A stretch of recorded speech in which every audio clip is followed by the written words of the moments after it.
Deputy CM Pawan Kalyan అంబాసిడర్గా అఖండ గోదావరి పరిరక్షణకు కృషి చేయాలి. రాష్ట్ర అసెంబ్లీలో అనపర్తి ఎమ్మెల్యే నల్లమిల్లి.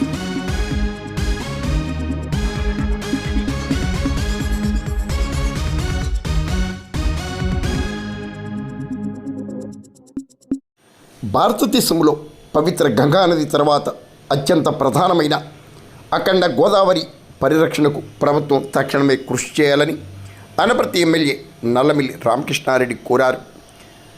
గోదావరి ఒక డస్ట్బిన్గా మారి అత్యంత కాలుష్యభరితంగా ప్రమాద గంటికలు మోగిస్తున్నందున ఉప ముఖ్యమంత్రి పవన్ కళ్యాణ్ అంబాసిడర్గా వ్యవహరిస్తూ గోదావరి పరిరక్షణకు కృషి చేయాలన్నారు. 2027లో పవిత్ర పుష్కరాలు గోదావరి నదికి వచ్చే అవకాశం ఉన్నందున తక్షణమే వివిధ పరిశ్రమల నుండి గోదావరికి వస్తున్న వ్యర్థాలను నిర్మూలించాలని, కాలుష్య నిర్మూలనకు కృషి చేయాలని ఎమ్మెల్యే రామకృష్ణారెడ్డి అసెంబ్లీ సాక్షిగా కోరారు. పవిత్ర గోదావరి కాలుష్య పరిరక్షణపై ఎమ్మెల్యే రామకృష్ణారెడ్డి పోరాటం పట్ల ప్రజలు హర్షం వ్యక్తం చేస్తున్నారు. భారతదేశంలో గంగానది తర్వాత గోదావరి అత్యంత పవిత్రమైంది.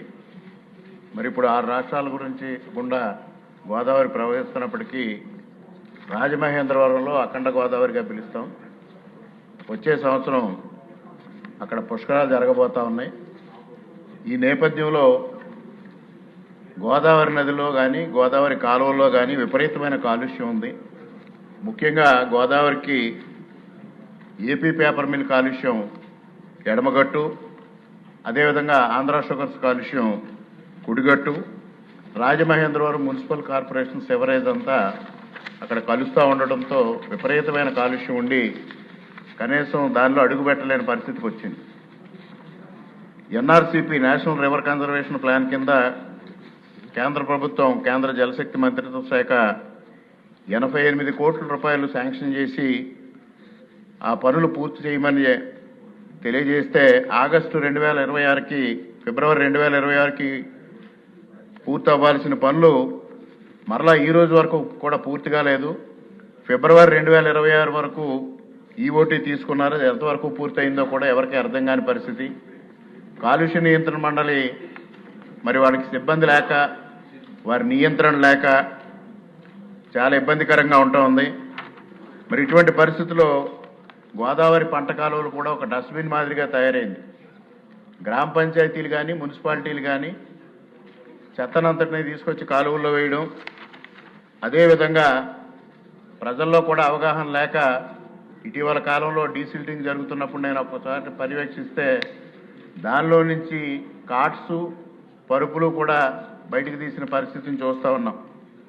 అందువల్ల దీన్ని శాశ్వతంగా గోదావరి నదిని రక్షించుకోవాలి. అదేవిధంగా పొల్యూషన్ కంట్రోల్ బోర్డు ఏదైతే ఉందో గోదావరి నీటి నాణ్యతను కాపాడుతున్నామని national water monitoring programme on monthly basis అని చెబుతున్నా అవి నీటి మూటలుగానే మిగిలిపోతూ ఉన్నాయి. నేషనల్ గ్రీన్ ట్రిబ్యునల్ 29/2018 ఇచ్చిన ఆదేశాల ప్రకారంగా రివర్ రెజ్యులేషన్ కమిటీ అని ఒకదాన్ని ఏర్పాటు చేశారు 5 సభ్యులతో. కానీ వాళ్ళు ఏం చేస్తా ఉన్నారో కూడా ఎవరికి అర్థం కాదు అధ్యక్ష. ఈ ఆర్ఆర్సీ ఏం చేస్తుందో తెలీదు. ఆర్ఆర్సీ సిఫార్సులతో సెంట్రల్ పొల్యూషన్ కంట్రోల్ బోర్డు ఏమో మోస్ట్ పొల్యూటెడ్ రివర్స్ నుంచి దీన్ని తొలగించారు. కానీ ఇక్కడ పొల్యూషన్ అదే విధంగా ఉంది. దాదాపు ఉమ్మడి జిల్లాలో 2400 కిలోమీటర్ల పొడవు ఉంది అధ్యక్ష. ఇటీవల కాలంలో పొల్యూషన్ కంట్రోల్ బోర్డు చైర్మన్ గారు కూడా అక్కడికి వచ్చి నీరి ద్వారా అధ్యయన బాధ్యతలు అప్పగించారు. అవి ఏ దశలో ఉన్నాయో ఎవరికే తెలియదు. ఇటీవల కాలంలోనే అధ్యక్ష మీడియాలో కూడా ఈ విధమైన వార్తలు వచ్చాయి. మీ ద్వారా మంత్రి గారికి ఇది కూడా పంపిస్తా ఉన్నాను. అటువంటి పరిస్థితిలో నమామి గంగా తరహాలో గోదావరిని కూడా కాలుష్య రహితంగా చేయడం కోసం శాశ్వతంగా ప్రణాళిక సిద్ధం చేసి దీన్ని అమలు చేయాల్సిన అవసరం ఉంది.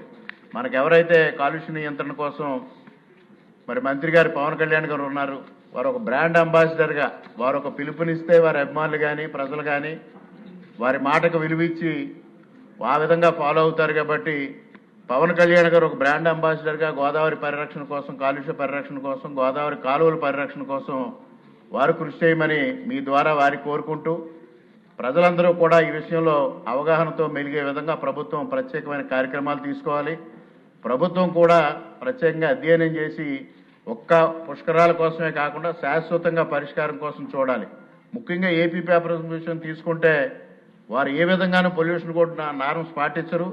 కనీసం రాజమండ్రి మున్సిపల్ కార్పొరేషన్కి చెల్లించాల్సిన ట్యాక్సెస్ కూడా దాదాపు ఇవాళ 16 కోట్ల రూపాయల బకాయిలు ఉండి వాళ్ళు ప్రభుత్వాన్ని పూర్తిగా నిర్లక్ష్యం చేస్తున్న పరిస్థితి, ప్రభుత్వ ఆదేశాలు నిర్లక్ష్యం చేస్తున్న పరిస్థితి. మంత్రి గారికి బియాండ్ ది స్కోప్ అవన్నీ మంత్రి గారు గమనించి మీ ద్వారా ఈ విషయం పైన ప్రత్యేక శ్రద్ధ వహించి గోదావరి కాలుష్యాన్ని నివారించాలని మీ ద్వారా కోరుకుంటా ఉన్నాను అధ్యక్ష. Thank you.